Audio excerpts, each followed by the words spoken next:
All right, so how do you get out of a bad situation? Say you're stuck with a narcissist or just a terrible person and you feel trapped and you feel like there's no way out. Is it possible to change your situation? Is it possible to leave? Can you get out? And it absolutely 100% is. And you actually have more power than you realize.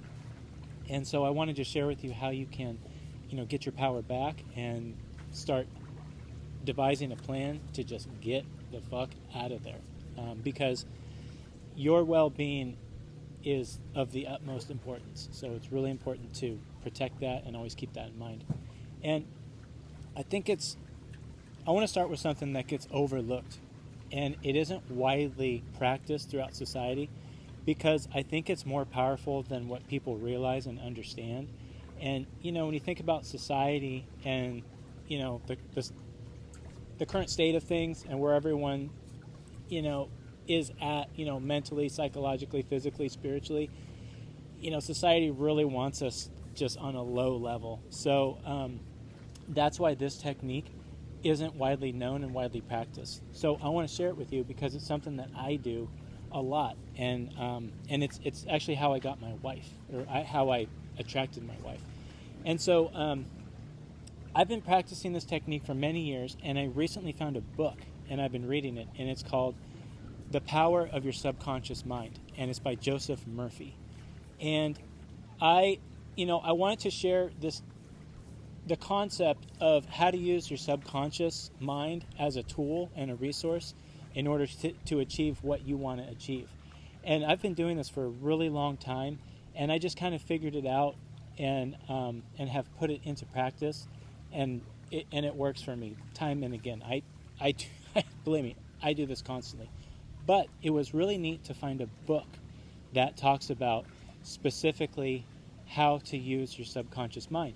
And it was really interesting reading this book because it was actually the exact same stuff that I figured out on my own. So this book, The Power of Your Subconscious Mind, is written in the 60s by this author named Joseph Murphy.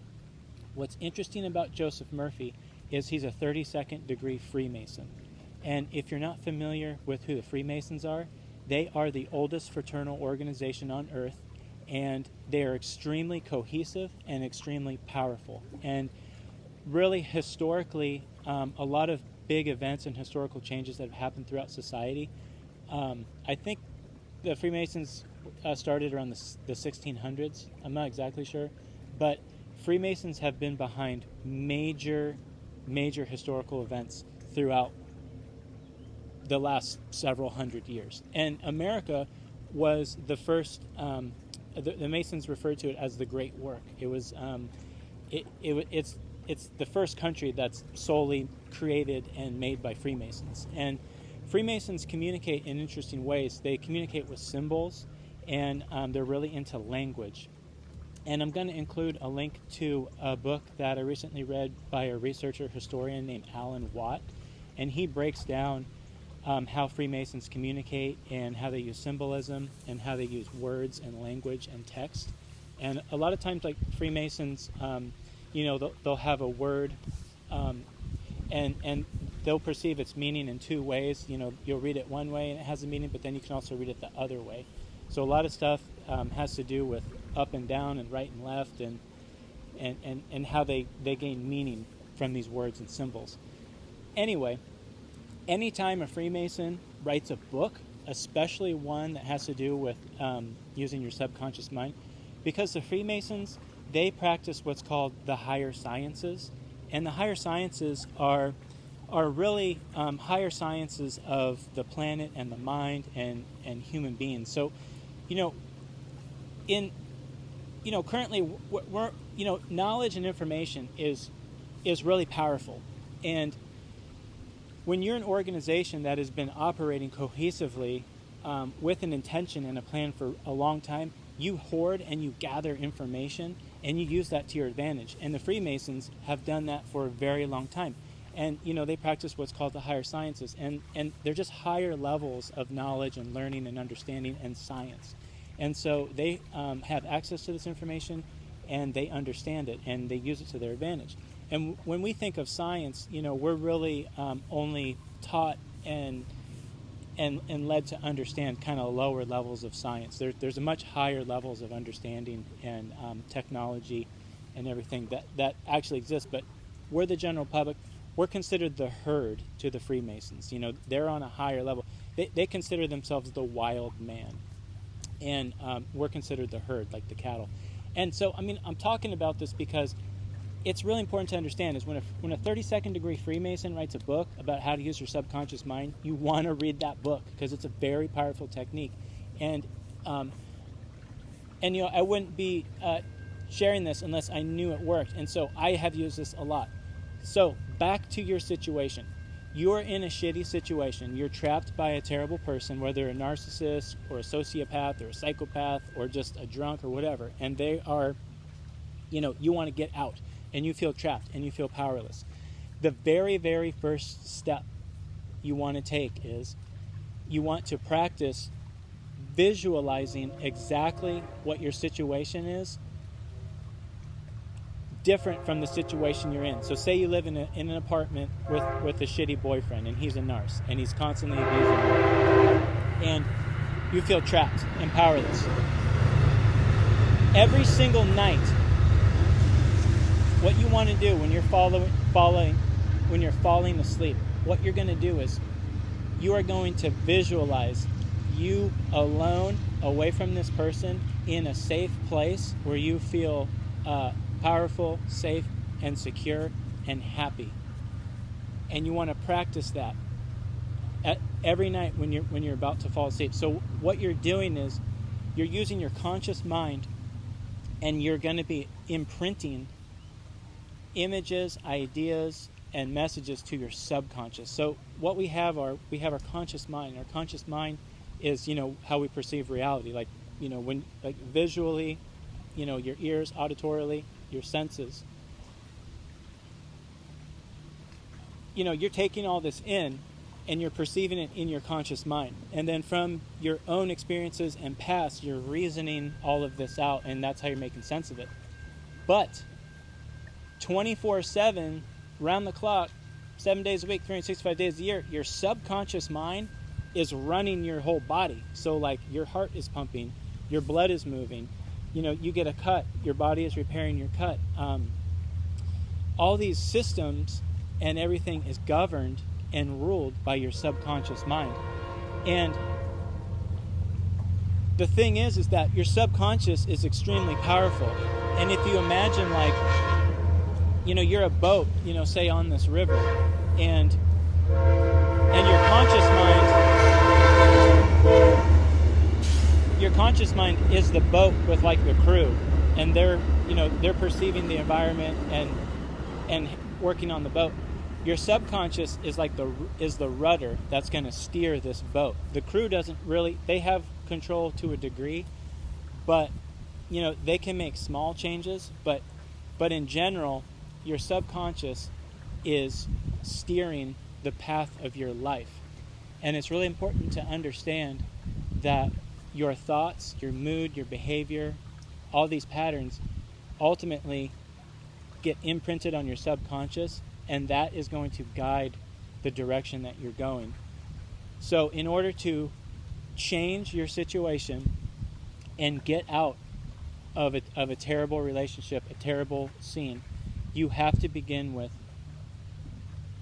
getting clear of what the end point is. You have to get super clear with that, because what'll happen is you practice these visualizations, and get the book too. Read this guy's book, because he goes over this really clearly. But I'm just going to tell you, I'll tell you exactly what I did, how I met my wife, because I was in a terrible situation, and I knew I wanted to change it, and I knew that I really wanted to get married and meet just a decent woman. I was tired of these narcissist, abusive women. So what I did was, as I was falling asleep, I would visualize the exact person that I wanted. I made a list, and then you have to be very specific. I wanted her to be kind. I wanted her to be family-oriented. I wanted her to be tall. I wanted her to be blonde. I wanted her to be attractive. All these things. Be very specific for what you want. You say these things, and at the very end of it, I don't know if you have to do this, but the guy talks about in the book, and I did this too, you give thanks. I'm thankful for this opportunity. I give thanks for all I've been given. I'm thankful for the blessings in my life. And it like helps reinforce that. I don't know, but I did that every time. Say what you want, be extremely clear, give thanks, and practice that. And make that your mantra. Do it throughout the day. Do it in the morning when you're waking up. Do it when you're falling asleep.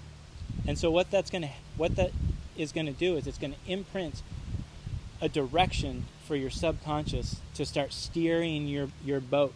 Your life is your boat, and your subconscious will begin steering you to that direction, and you'll start attracting the things you need to make that happen. And what'll happen is you'll get triggers and cues in your conscious mind that then your subconscious will be telling you to like, oh, gravitate towards this situation because this is going to help you achieve that goal. I know it sounds crazy, but this is actually extremely powerful, and that's why you're not taught in school how to use your subconscious mind. Not at all, because it's extremely powerful, and it will change your life, and it does change people's lives. That's why I think it's the most important thing to do if you want to change anything in your life. But if you're in a bad situation, you have to know what you're going towards. Because if you're just like, I don't like my situation, this is terrible, I don't know what I'm going to do, that's the message that you're imprinting into your subconscious, and nothing will happen. If you're just saying to yourself, I don't know what to do, I'm powerless, I can't do anything, nothing will happen. That's how that works. Because your subconscious is listening no matter what, whether you realize it or not. So it's really important to bring the idea into your conscious that, yes, I can start imprinting in my subconscious, and that will help guide and attract the right things and people to me. And that's exactly what happened with my wife. Was I kept saying that to myself, this person that I want to meet someone like this. And then when I was out one night and that person walked into the room I was in, I was like charged and energetic, and we just gravitated to one another. And now I'm married, 10 years later with 2 kids with this person, this random stranger that I met one night. And it was the exact person that I visualized in my mind and imprinted on my subconscious. So I know it works, and I still do this today with things that I want. So, okay, let's talk about, okay, so you have this terrible boyfriend. You guys live in an apartment. You got to get away. You're visualizing what the end product is. It's you in your own place, safe, away from this person. You've got that going. So really, that's the first half. You're practicing, really visualizing what you want, so you have a clear direction of where you're going to go and how you're going to solve this problem. The second part of it, it's all logistics. What are logistics? Logistics are really the nuts and bolts of everyday life. You have to think is, okay, so say you're single and you have a shitty boyfriend and you want to get away from, you visualize the situation that's going to improve your life. Logistics are fairly simple for single people. And, they are, start looking for an apartment. Can you get something nearby? Do you have to completely relocate from the town you're living in? You probably need to get another job. Stuff like this. That's the stuff that you can figure out. But it's key. You have to keep that in mind is logistically, how is this going to work? Because if you're entangled with this individual, the logistics are going to be more complicated. And that's really the heavy lifting. It's going to be the logistics. And let's say, in your situation, if you have children and you're with a terrible raging narc, and it's the mother or the father, and you have your kids, logistics are going to be more challenging. But start number 1 with visualizing with what you want, so you know that end place. It's you and your children in a safe place, and everyone's happy and healthy. That's the end goal. And then logistics, you're just going to have to start at the bottom of the list and say, okay, obviously you need a new place to live. Can you keep your same job? Do you have a job? What's your income? All that stuff. And,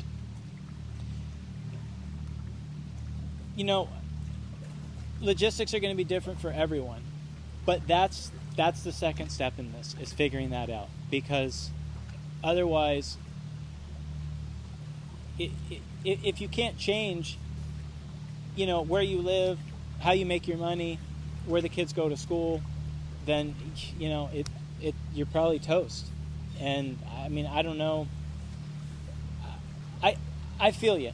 It's challenging. I can understand. I mean, I couldn't imagine having to uproot, from being married and having children. That'd be incredibly challenging. But it can be done. So I don't think you have to be totally discouraged into thinking that it's impossible, because I think at the end of the day, it's like we all want the best, happy, healthiest outcome for ourselves. Like, we are creatures of self-preservation. We don't want to die. And so I think if we can align with that quality of preservation within us, it will energize us to get to that point. So focus on the logistics. I know they're challenging, but you just have to do it. Step 1, visualize. Step 2, figure out the logistics. Step 3 is so key. And I watched my friend just fucking nuke her life because she didn't get the third step right. The third step is this. So, okay, my friend's situation, she was married to another friend of mine, a raging narc, and, luckily, he started to just, I think he started to cheat on her, because, they were in their 50s, and she was getting older. She was a little older than him. And, she's not some young hot thing anymore. She had 2 kids with him, and he thinks he's, 25, and he's wanting to, have a 20-year-old girlfriend. And so, ultimately, they got a divorce because of his infidelities. And the problem is that, so logistically, she got away. Her parents just bought her a house. She has wealthy parents. So logistically, it was just a smooth transition into another place. And the kids stayed in the same school. They stayed in the same town.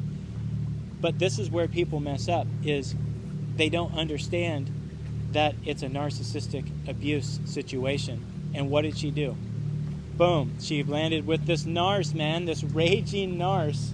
And I remember this guy was a total tool, man. And I've been friends with her for 20 years. I was there the night my narcissist friend was hitting on her, and the night they hooked up, and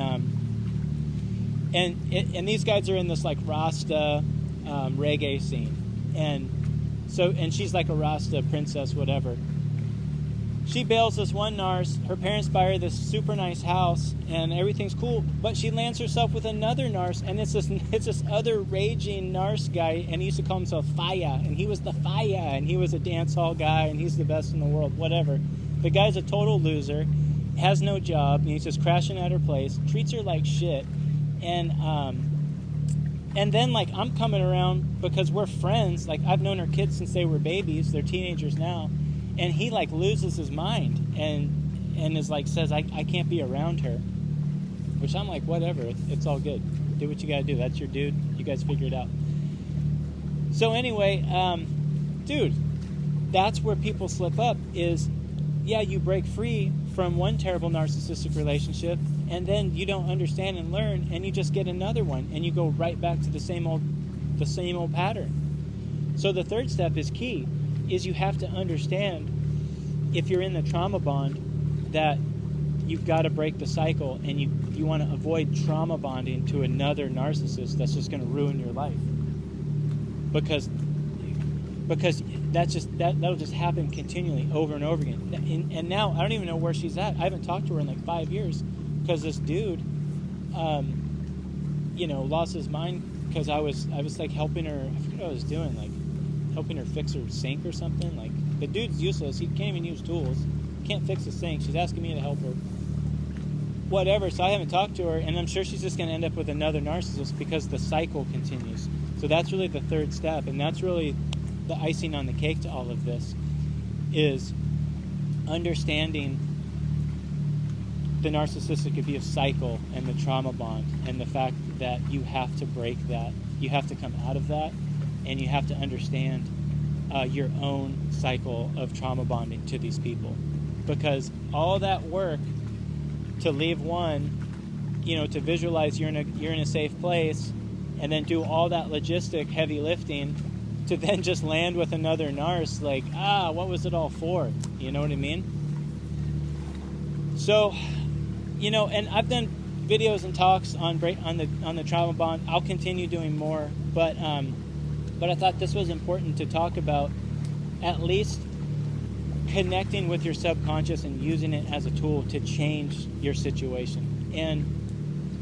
And you can use it in many ways. You can use it in relationships. You could even use your subconscious to visualize with you meeting a kind person that isn't a narcissist. That's what I did when I was imagining my wife. Was I imagined a kind person that wasn't going to be abusive, and she's not. She's actually a seer. So that's kind of crazy that I attracted a seer to me, which has really changed my life. So, the 3 steps to getting out: visualize. Really, you got to have an endpoint so you have a direction to go. Figure out your logistics, however simple or complicated they are, but it is possible. People do this all the time, and it can be done. And then the 3rd is you've got to break that cycle. Do not end up with another narc. It's just all that work will be for nothing. I did it. You can do it. I have full confidence in you. It just takes work, and we all have the strength within us to be able to change our lives. So I highly encourage you, check out the book by Joseph Murphy, and check out Alan Watts' book about the Freemasons. It's really interesting. But anyway, nice day on the river, and I'm going to shake a leg, but I appreciate your time. Thanks for watching, and have a good day.